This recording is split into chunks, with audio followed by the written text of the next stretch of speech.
All right, let's dive into something that's, well, all around us, but often completely invisible. We're talking about a huge part of our workforce.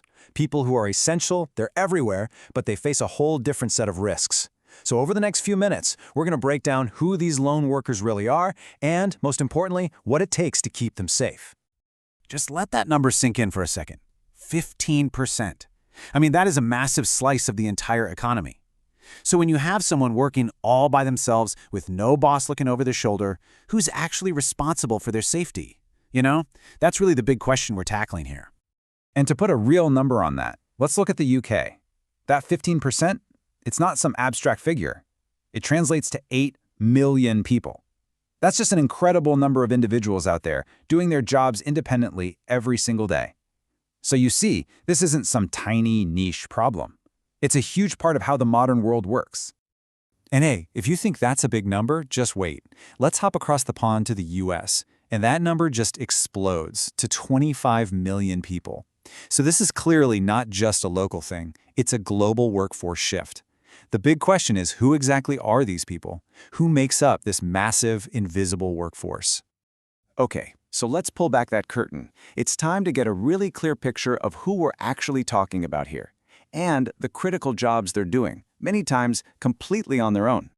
So here's the official definition, and the key phrase is right there, without immediate or direct supervision. See, it's not just about being physically alone in the middle of nowhere. It's about that lack of an immediate safety net, which, can happen in the middle of a bustling city just as easily as it can on a remote farm. And you'd be amazed at just how diverse these roles are. I mean, it is staggering. We're talking about the social care worker visiting a client's home, the delivery driver rushing to meet a deadline, the retail worker opening up the shop before sunrise, and yeah, even the millions of us who are now working from home. Guess what? We're all lone workers in a way. Right. So when you think about workplace risks, your mind probably jumps to the obvious stuff, right? A slip, a fall, maybe a machine malfunction. But for lone workers, the dangers are so much more complex. They go way beyond the physical and deep into the psychological side of things. You can really bucket the risks into two main categories. On one side, you've got the physical stuff. What happens if you fall or a piece of equipment breaks and there's nobody there to help. But then, on the other side, you have these psychological risks that are just as serious. The stress, the isolation, and yep, the very real threat of violence. And both of these don't just affect a person's well-being, they have a direct impact on productivity and whether or not people stick around. And let's get really specific about that threat of violence, because it's not just random bad luck.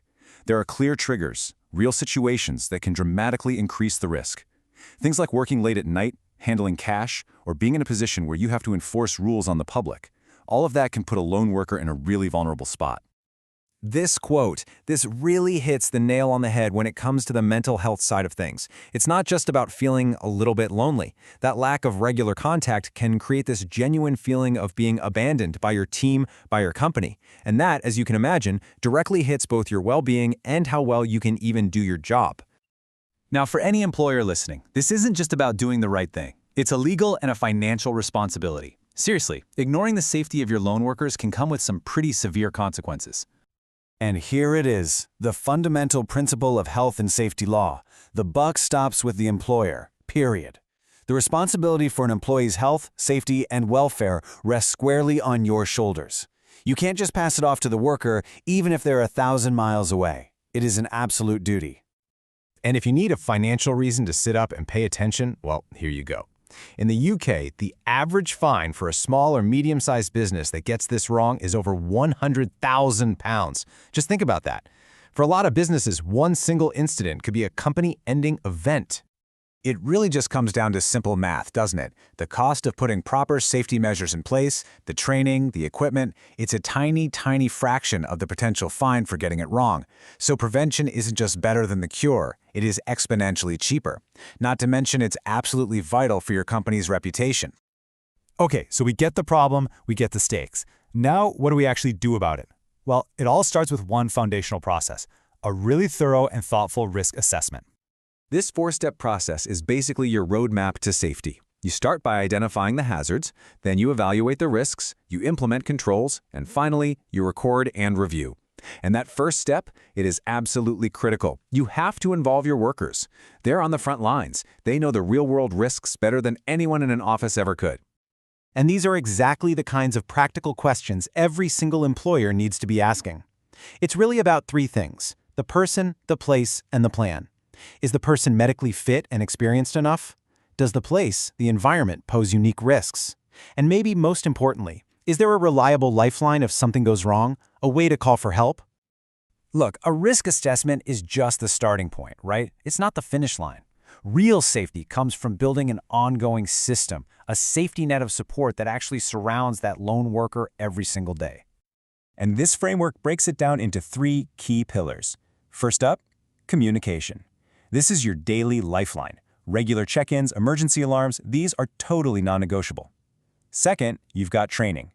This is about giving people the actual skills to handle tough situations, like conflict or emergencies, so they feel confident, not just compliant. And third, and this is so important, is support. You have to make sure they still feel like part of the team. That means including them in company events and actively watching for signs of stress or burnout. And this right here, this is the golden rule that ties it all together. Protecting lone workers is not a one-size-fits-all kind of deal. Someone working from their kitchen table has totally different needs than an engineer out on a remote wind turbine. You absolutely have to tailor the level of supervision and contact directly to the level of risk they're facing. So we'll leave you with this final thought. You look at the world today, the gig economy, the rise of remote work, automation, all of these trends are pushing more and more people into these lone working roles. And the real question for all of us is, as the way we work continues to evolve, are our safety approaches actually keeping up?